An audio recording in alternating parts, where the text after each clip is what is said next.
Today we're looking at a very, very interesting psalm, Psalm 119. And it took some study on this one because it is a very long psalm. It has the entire Hebrew alphabet used as headings during this psalm. So that's why it's so long. And the writer of the psalm has set it up into exactly eight verse snippets.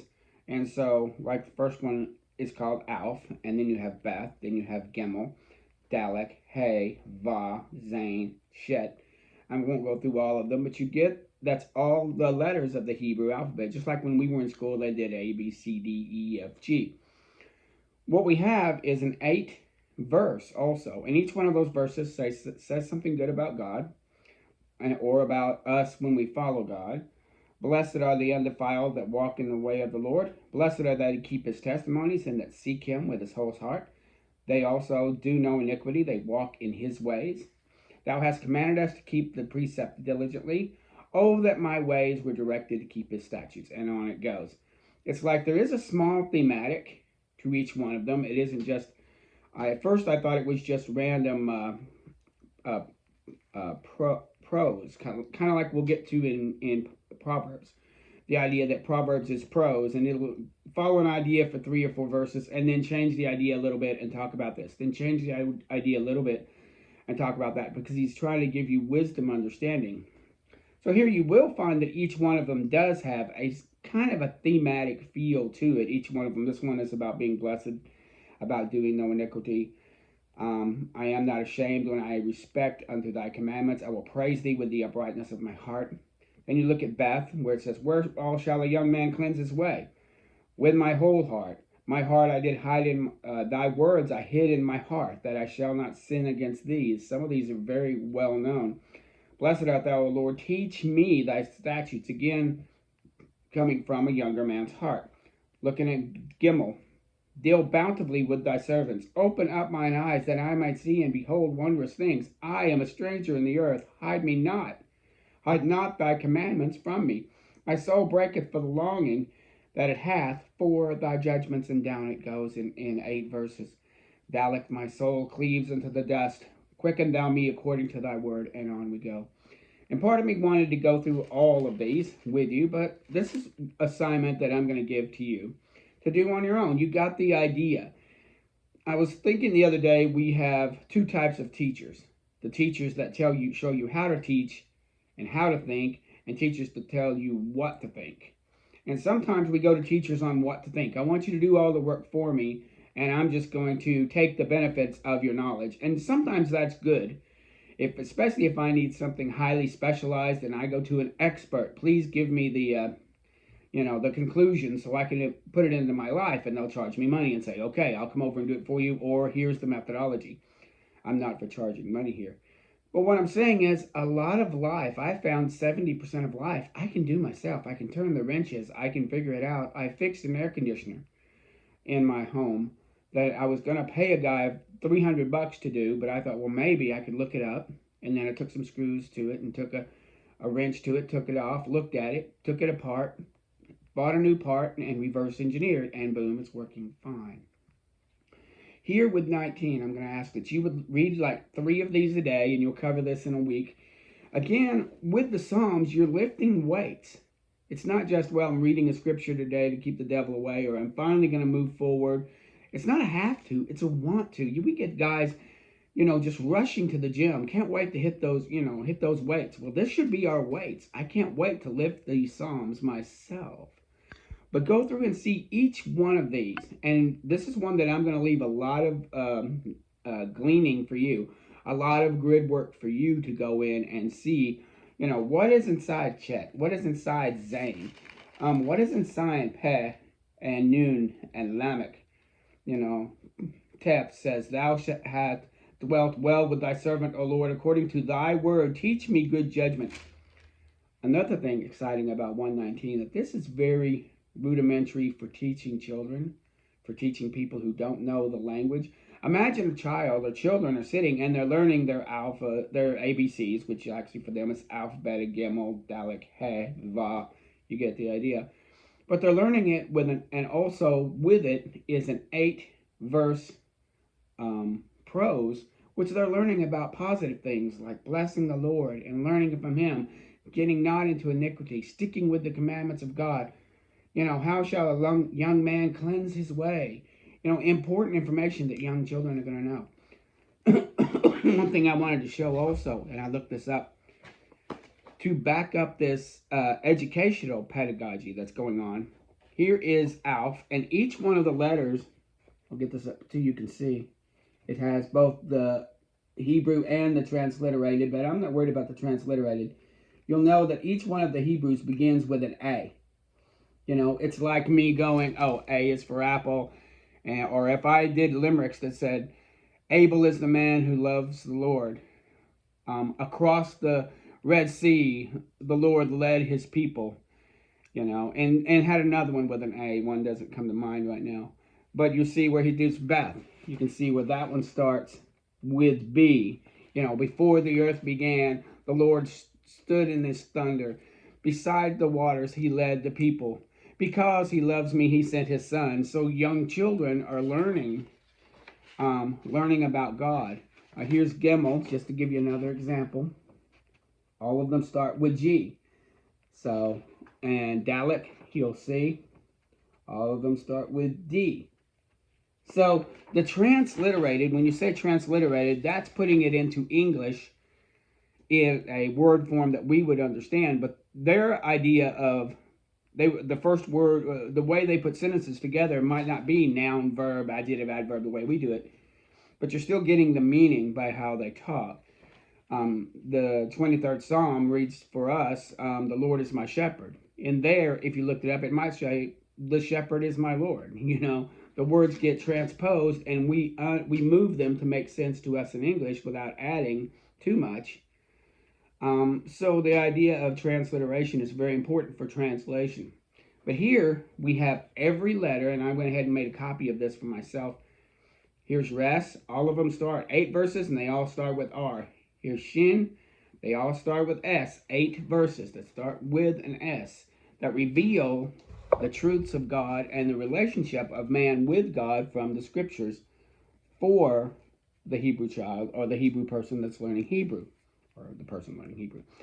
Spending a lot of time on this today because I didn't want to go into all of those. I want you to do it. And I'm going to do it myself even. I'm going to read all of this because I'm reading this for myself. And I'm inviting you guys to come along with me. I'm going to do this work myself. I'm going to try to read 3 of these a day for a week in my own muscle building time. But take that. Look this up. You can find this on WordPress if you really want to look at this. Just go to WordPress and put in Psalms 19 and in Hebrew, and they'll bring this up and you can get a copy for yourself just to look at it. I think it's fascinating. So do that on 119. I'm not going to go every 8 verses, although you got an idea when I went through Beth and Gimel and Dalet that the strength of the word there in building up not just learning the language, but faith in the God of the language. They're all tied together very personally there. We're finishing up on 1 Samuel today, and it does end on a low note. But like I said, 1st and 2nd Samuel are actually just Samuel. They were broken into pieces because of the kingdoms. You have the end of one kingdom and the beginning of another. So we saw yesterday that God had completely moved away from Saul. And even though David spared his life, he went to the cave. Not in the cave. He was out in the field. He was down in the trenches. They were asleep. Even his bodyguard, Abner, was asleep. And David could have killed the king, and he didn't. He took his sword, and took his spear, and took his water. Then he calls out to Abner.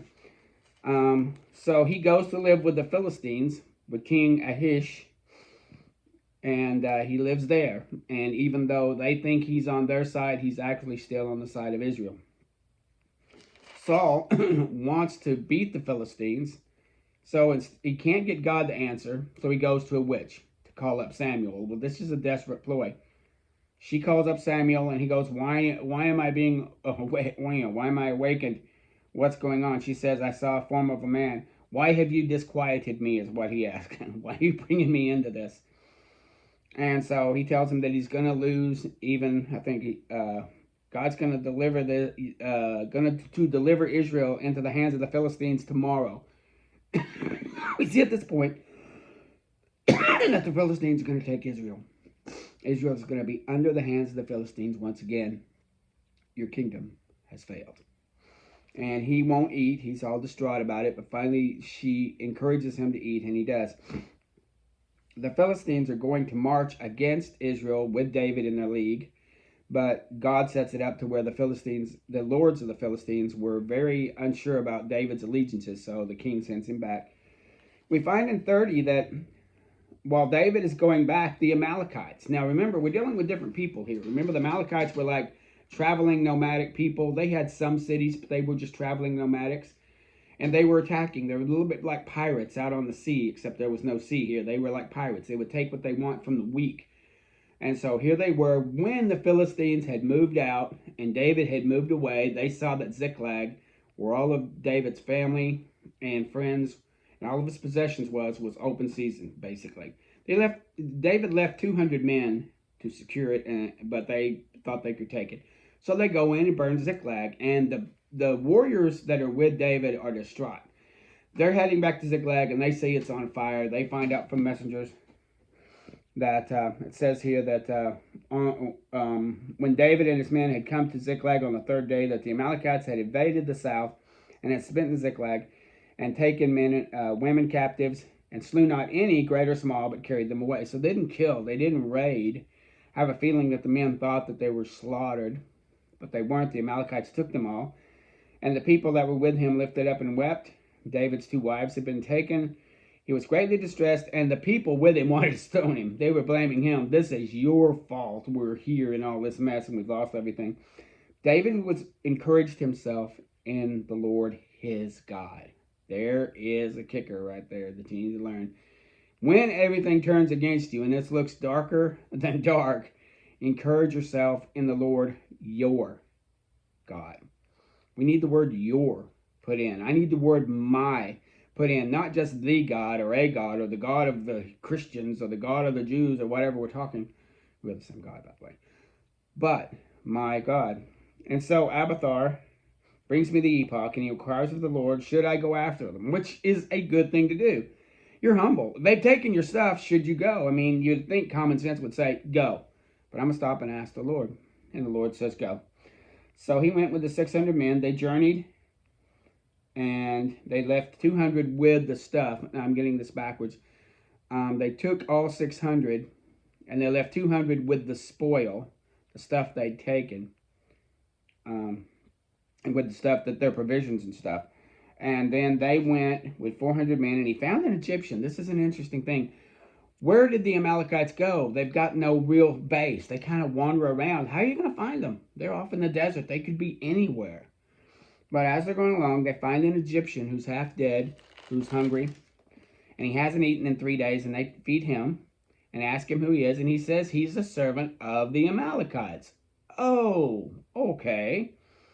And David asked, can you take me to the company? And he goes, well, swear that you won't kill me, nor deliver me into their hands, and I'll bring you. In other words, if you don't kill me or send me back to them, I'll help you.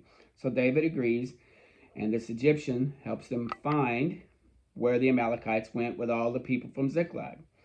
David goes in. He recovers all that the Amalekites are taken, and he carries spoil.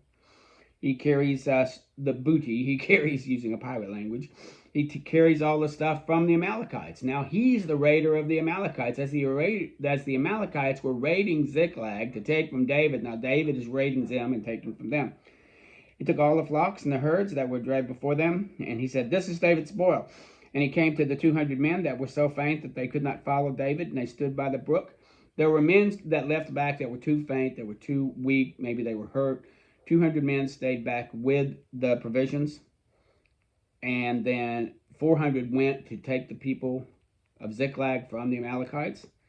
And so he recovers every man, his wife and children, and he led them all away. There was, according to this, there wasn't a soul lost, and he even recovered more spoil. And David said, told the men that stayed behind, the men that went with him wanted more spoil because they went and risked their life. And David said, no, the people that stayed behind are just as important as you are, because the victory is the Lord's.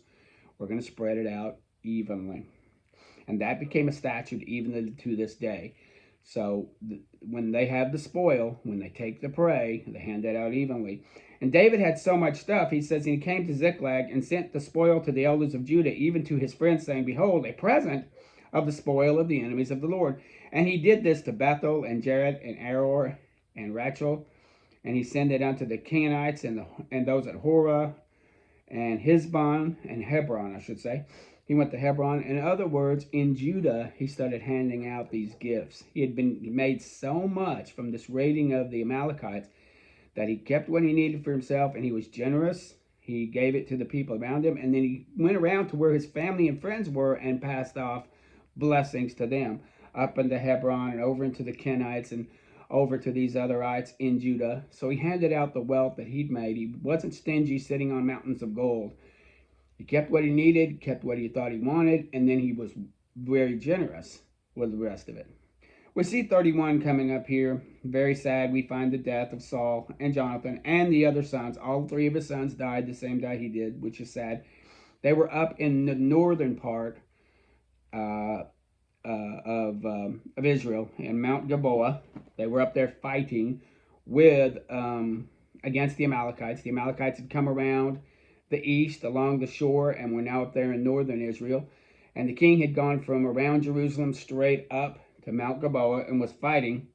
And they fought hard, and the Philistines slew Jonathan and Abinadab and Saul's sons. And the battle was sore against Saul, and the archers hit him. He got hit with arrows. And he says, Draw thy sword. To his armor bearer, draw your sword and thrust me through. Yes, these uncircumcised come and thrust me through. His armor bearer would not.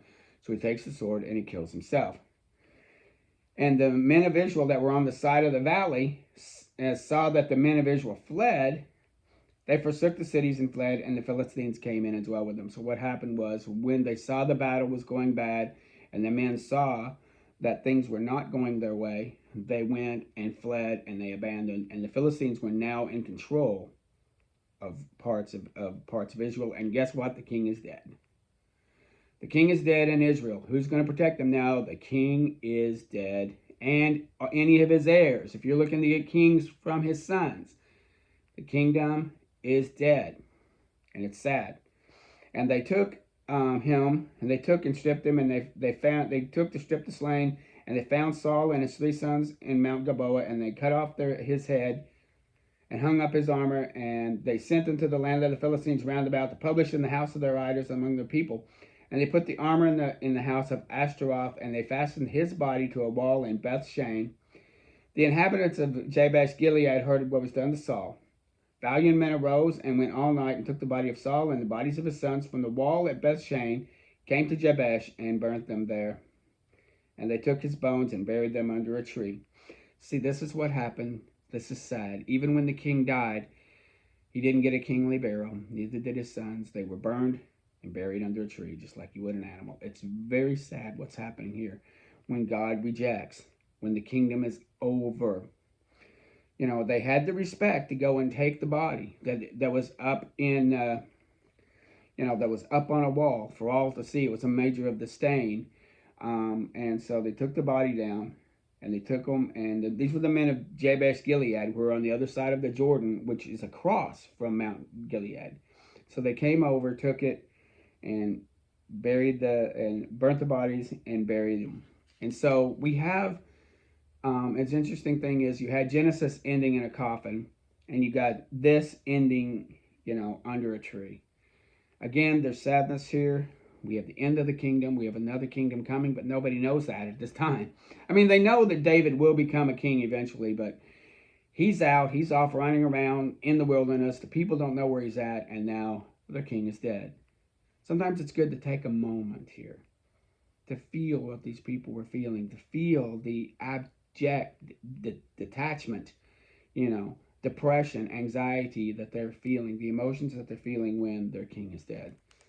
So we have the death of the king at the end of 1 Samuel. Tomorrow we'll start up with what happens. It begins with after the death of Saul. But it's a very sad moment when kings don't follow God. It doesn't end well. It ends bad for everybody. Thank you.